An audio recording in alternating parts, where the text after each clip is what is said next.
नमस्कार साथियों। तो कैसे हैं आप सभी? उम्मीद करता हूँ काफ़ी अच्छे होंगे। तो आज के इस वीडियो में हम लोग क्लास 12th इंग्लिश का chapter 1 Indian civilization and culture का कंप्लीट ऑब्जेक्टिव करने वाले हैं। साथ ही साथ आपको इसका फ्री पीडीएफ नोट्स भी देने वाले हैं, इसलिए इस वीडियो को शुरू से लेकर एंड तक देखिएगा।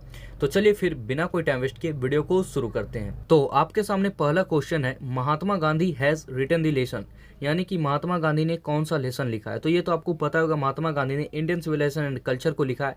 तुम्हारा ऑप्शन नंबर सी क्या हो जाएगा? करेक्ट हो जाएगा। चलिए अगले क्वेश्चन की ओर बढ़ते हैं। अगला क्वेश्चन हमारे पास है, Mahatma Gandhi was born in, Mahatma Gandhi का जन्म कब हुआ था? क्या 1865, 1872, 1869 या फिर 1870 ईस्वी को हुआ था? तो महात्मा गांधी का जन्म जो हुआ था वो 1869 ईस्वी को हुआ था। इसका डेट की बात की जाए तो 2 अक्टूबर 1869, ठीक है ना। तो इसे आपको याद कर लेना होगा। चलिए अगले क्वेश्चन की ओर बढ़ते हैं। अगला क्वेश्चन हमारे पास है, Mahatma Gandhi was died in, यानी कि महात्मा गांधी की मृत्यु कब हुई थी? क्या 1947 को हुई थी, 1948 को हुई थी या फिर 1949 या 1950 ईस्वी को हुई थी? तो आपको बताना ये कब हुई थी। तो महात्मा गांधी का जो मृत्यु है वो 1948 ईस्वी को हुई थी। तो हमारा ऑप्शन नंबर बी जो है यहाँ पे करेक्ट हो जाएगा। चलिए अगले क्वेश्चन की ओर बढ़ते हैं। अगला क्वेश्चन हमारे पास है, गांधी जी डोमिनेटेड इंडियन पॉलिटिक्स ड्यूरिंग, यानी कि गांधी जी जो थे वो इंडियन पॉलिटिक्स में कब से कब तक रहे थे? तो आपको ये पता होगा कि महात्मा गांधी जो थे वो 1915 ईस्वी से लेकर 1947 ईस्वी तक इंडियन पॉलिटिक्स में थे, ठीक है। तो हमारा ऑप्शन नंबर ए क्या हो जाएगा? करेक्ट हो जाएगा। इसे भी आप लोग याद कर लीजिएगा, ये काफ़ी मोस्ट इंपॉर्टेंट क्वेश्चन है। चलिए अगले क्वेश्चन की ओर बढ़ते हैं। अगला क्वेश्चन हमारे पास है, the Gujarati equivalent for civilisation means, Gujarati equivalent जो है वो सिविलाइजेशन में उसका क्या अर्थ है? क्या बैड कंडक्ट है, इंटेलिजेंट कंडक्ट है, गुड कंडक्ट है या फिर डिलाइटफुल कंडक्ट है? तो आपको इसे बताना है। तो हमारा option number C good conduct, यानी कि अच्छा व्यवहार। तो ये हमारा ऑप्शन नंबर सी क्या हो जाएगा? करेक्ट हो जाएगा। चलिए नेक्स्ट क्वेश्चन की ओर बढ़ते हैं। नेक्स्ट क्वेश्चन हमारे पास है, civilization is that mode of conduct which point out to man is from, यानी कि ये जो लाइन है वो कहाँ से ली गई है, किस चैप्टर से ली गई है? तो ये जो लाइन है वो इंडियन सिविलाइजेशन एंड कल्चर से ली गई, ये तो आपको भी पता होगा, ठीक है ना। तुम्हारे पास ऑप्शन नंबर ए क्या हो जाएगा? करेक्ट हो जाएगा। चलिए नेक्स्ट क्वेश्चन की ओर बढ़ते हैं। नेक्स्ट क्वेश्चन हमारे पास है, modern civilization is based on, यानी कि आधुनिक सभ्यता जो है वो किस पे आधारित है? क्या रियलिस्टिक पे है, मेटेरियलिज्म पे है, आर्टिस्टिक पे है, एवर मेकिंग पे है? तो मॉडर्न सिविलाइजेशन जो है वो मेटेरियलिज्म पे आधारित है, बेस्ड है, ठीक है। तो हमारा ऑप्शन नंबर बी क्या हो जाएगा? करेक्ट हो जाएगा। चलिए नेक्स्ट क्वेश्चन की ओर बढ़ते हैं।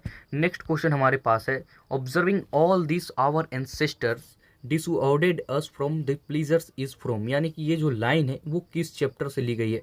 तो ये भी लाइन जो है वो इंडियन सिविलाइजेशन एंड कल्चर से ली गई है। तो हमारा ऑप्शन नंबर बी क्या हो जाएगा? करेक्ट हो जाएगा। तो चलिए नेक्स्ट क्वेश्चन की ओर बढ़ते हैं। नेक्स्ट क्वेश्चन हमारे पास है, the world famous Attic civilization is in, यानी कि एटिक सिविलाइजेशन जो है वो विश्व प्रसिद्ध एटिक सिविलाइजेशन वो कहाँ पे है? ग्रीस में है, इटली में है, स्पेन में है या फिर पुर्तगाल में है? तो ये जो करेक्ट इसका आंसर हो जाएगा वो हमारे पास ऑप्शन नंबर ए ग्रीस हो जाएगा, ठीक है। चलिए नेक्स्ट क्वेश्चन की ओर बढ़ते हैं। नेक्स्ट क्वेश्चन हमारे पास है, फराओज वर रूलर्स ऑफ एंशियंट, फराओज जो है वो कहाँ के रूलर्स थे, ठीक है। तो क्या रसिया के थे, इजिप्ट के थे, इंडिया के या फिर ग्रीस के? तो हमारा ऑप्शन नंबर बी जो है इजिप्ट, ये हमारा करेक्ट हो जाएगा, ठीक है। तो हमारा ऑप्शन नंबर बी करेक्ट होने वाला है। चलिए अगले क्वेश्चन की ओर बढ़ते हैं। अगला क्वेश्चन हमारे पास है, Gibbon is associated with, Gibbon जो है वो कहाँ से एसोसिएट था? इटली से, स्वीडन या फिर रसिया या फिर अमेरिका से? तो गिब्बन जो था वो इटली से एसोसिएटेड था। तो हमारा ऑप्शन नंबर ये क्या हो जाएगा? करेक्ट हो जाएगा। और ये भी काफ़ी मोस्ट इंपॉर्टेंट क्वेश्चन है। चलिए अगले क्वेश्चन की ओर बढ़ते हैं।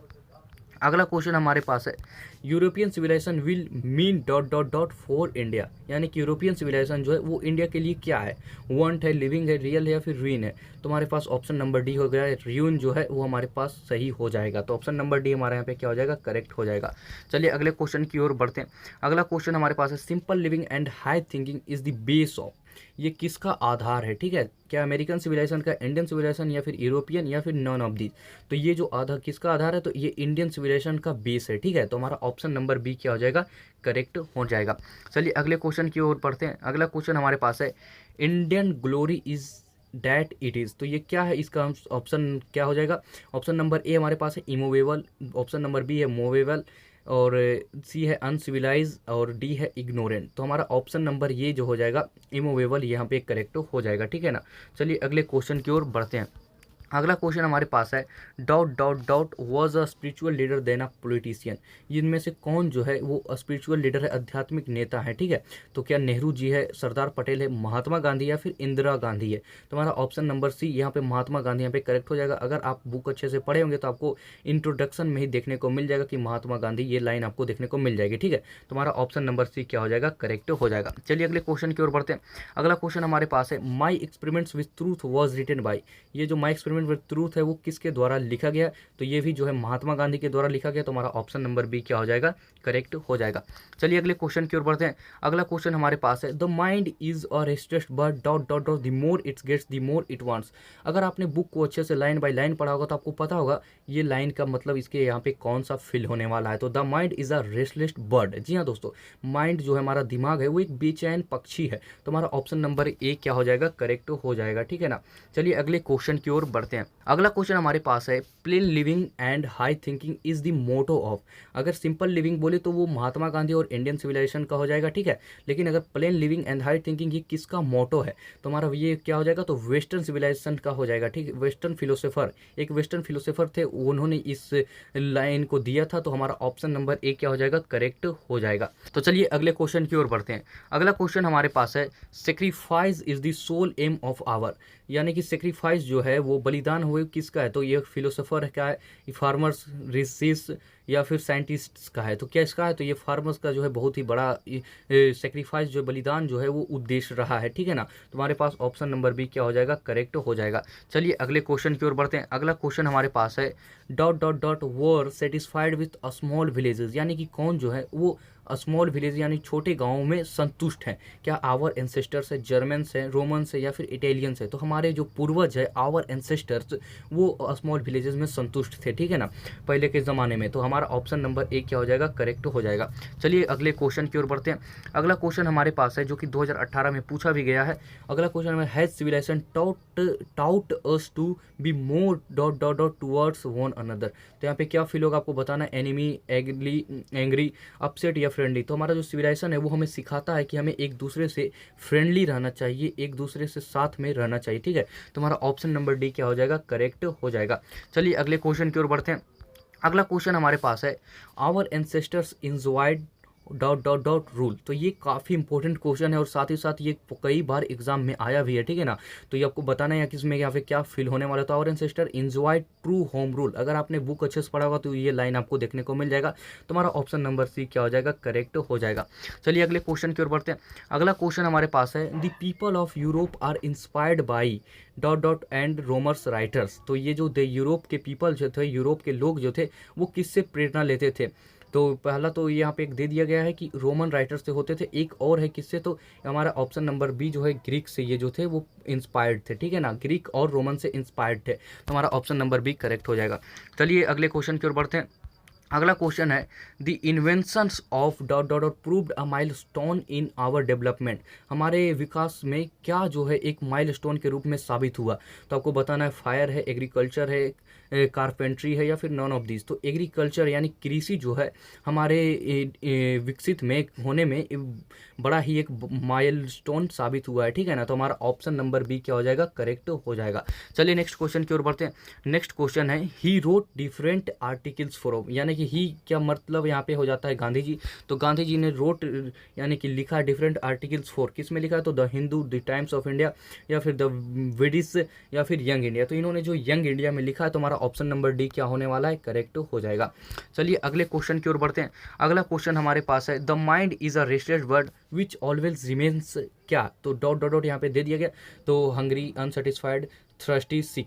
तो आपको बताना है इसमें से कौन सा हो जाएगा। तो the mind is a restless bird which always remains unsatisfied. अगर आपने बुक को अच्छे तरीके से पढ़ा होगा तो आपको इसका आंसर पता होगा पहले से, ठीक है ना। तुम्हारा ऑप्शन नंबर बी क्या हो जाएगा, करेक्ट हो जाएगा। चलिए अगले क्वेश्चन की ओर बढ़ते हैं। अगला क्वेश्चन हमारे पास है हैप्पीनेस इज लार्जली आ। ये भी लाइन देखिए बुक से उठाया गया। आपको बताना हैप्पीनेस इज लार्जली क्या होगा। तो क्या mental condition, physical condition, disease या फिर इमेजिनेशन हो जाएगा, ठीक है। और ये काफ़ी इंपॉर्टेंट क्वेश्चन है, कई बार एग्जाम में पूछा गया है। तो हमारे पास जो होगा इसका आंसर जो गया मेंटल कंडीशन हो जाएगा। इसे आपको अच्छे तरीके से याद कर लेना होगा। तो ऑप्शन नंबर ए हमारा करेक्ट हो जाएगा। चलिए नेक्स्ट क्वेश्चन की ओर बढ़ते हैं। नेक्स्ट क्वेश्चन हमारे पास है Gandhi ji used as the chief weapons, यानी कि गांधी जी जो थे वो मुख्य हथियार के रूप में किसे यूज करते थे, इस्तेमाल करते थे? तो ऑप्शन नंबर डी हमारे पास करेक्ट हो जाएगा, सत्य और अहिंसा, यानी कि ट्रूथ एंड नॉन वायलेंस, ठीक है ना। तो हमारा ऑप्शन नंबर डी क्या हो जाएगा, करेक्ट हो जाएगा। चलिए अगले क्वेश्चन की ओर बढ़ते हैं। अगला क्वेश्चन हमारे पास है, our ancestors disordered us from politics, luxuries and pleasures, morality, spirituality. तो आपको बताना है इसमें से कौन सा ऑप्शन होने वाला है। तो our ancestor disordered us from luxuries and pleasures, यानी कि ऑप्शन नंबर बी हमारा करेक्ट होने वाला है। चलिए अगले क्वेश्चन की ओर बढ़ते हैं। अगला क्वेश्चन हमारे पास है, people in ancient days were satisfied with, यानी कि जो लोग थे वो पुराने दिनों में, प्राचीन दिनों में वो किससे सेटिस्फाइड थे? क्या टाउन्स थे सिटीज से थे, मेगा सिटीज से थे, या फिर विलेजेस से थे? तो पुराने ज़माने के लोग जो थे वो गांव में रहते थे और वहीं पे वो काफ़ी संतुष्ट थे। तो ऑप्शन नंबर डी हमारा क्या हो जाएगा, करेक्ट हो जाएगा। चलिए नेक्स्ट क्वेश्चन की ओर बढ़ते हैं। नेक्स्ट क्वेश्चन हमारा है, in ancient day the common people followed dot dot dot, यानी कि पुराने ज़माने में जो लोग थे वो क्या फॉलो करते थे? क्या बिजनेस करते थे, एग्रीकल्चर करते थे, इंडस्ट्री था, या फिर पॉलिटिक्स? तो ये सब में से कोई ऑप्शन नहीं लग रहा है आपको, तो लेकिन यहाँ पे ऑप्शन नंबर बी एग्रीकल्चर, कृषि यानी कि खेती बाड़ी ये करते थे, ठीक है ना। तो हमारा ऑप्शन नंबर बी क्या हो जाएगा, करेक्ट हो जाएगा। चलिए अगले क्वेश्चन की ओर बढ़ते हैं। अगला क्वेश्चन हमारे पास है, modern civilization is worship of, modern civilization जो है वो किसकी पूजा है, ठीक है। तो क्या मटेरियल का है, एथिक्स का है, ब्रदरहुड, या फिर इक्वेलिटी का है? तो ये जो मॉडर्न सिविलाइजेशन है वो ब्रदरहुड यानी कि भाईचारे की पूजा है। तो ऑप्शन नंबर सी हमारा क्या हो जाएगा, करेक्ट हो जाएगा। चलिए अगले क्वेश्चन की ओर बढ़ते हैं। अगला क्वेश्चन हमारे पास है, the tendency of Indian civilization is to elevate, ये भी देखिए लाइन जो उठाया गया, आपको यहाँ पे बताना है यहाँ पे क्या फील होने वाला है, क्या इमोरलिटी फील होगा, पार्टिलिटी फील होगा, मोरल विंग होगा, या फिर डिसऑनेस्टी? तो इसका ऑप्शन नंबर सी जो है वो करेक्ट होने वाला है कि the tendency of Indian civilization is to elevate moral being, ठीक है। तो आपको इसे याद कर लेना है। तो ऑप्शन नंबर सी हमारा हो जाएगा, करेक्ट हो जाएगा। तो जैसा कि आप देख सकते हैं हमने यहाँ पे 33 क्वेश्चन कुल यहाँ पे कर लिए हैं, और ये सारे काफ़ी इंपॉर्टेंट क्वेश्चन थे जो कि एग्जाम में कई बार आ चुके हैं, ठीक है ना। तो आपको इन सारे क्वेश्चन को याद कर लेना है, और मैं आप लोगों को इसका PDF नोट्स जो है टेलीग्राम चैनल पे दे दूंगा, तो इसका लिंक आपको डिस्क्रिप्शन में मिल जाएगा, तो आप लोग इसे डाउनलोड कर लीजिएगा। और मैंने उसे 2 पेज में ही देने की कोशिश की है, जिससे आप लोग उसे प्रिंट निकलवा के उसे याद कर सकते हैं, ठीक है ना। तो यही था आज का हमारा वीडियो। अगर आपको वीडियो पसंद आई तो वीडियो को लाइक करें, साथ ही साथ अपने दोस्तों को भी शेयर करें, और चैनल को भी सब्सक्राइब कर लीजिए। तो मिलते हैं अगले वीडियो में, तब तक के लिए धन्यवाद।